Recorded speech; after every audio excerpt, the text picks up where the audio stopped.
and this was such a hard learning for me, about understanding ayahuasca in particular.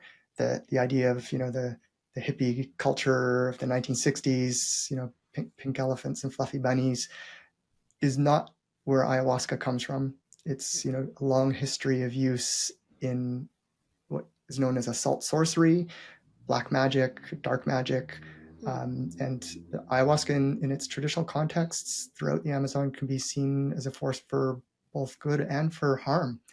Wow. Not unlike the analogy of like nuclear energy. You can use nuclear energy for Mm-hmm. making bombs, or you can use it for nuclear medicine.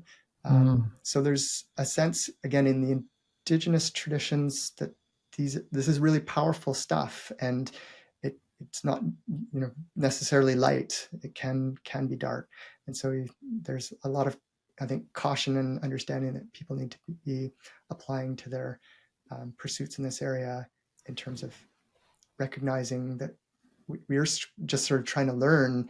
And, part of my whole enterprise in my research was flipping on its head the colonial assumption that, indigenous peoples had everything sort of wrong and backward, and that, white Europeans were going to come in and help them sort it out.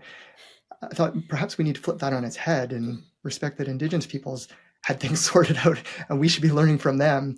Mm. And probably in a whole number of domains, ecology and economy, but certainly in the area of psychoactive plant use. The real experts aren't in universities like myself. They're the practitioners who are following their ancestors' traditions for centuries.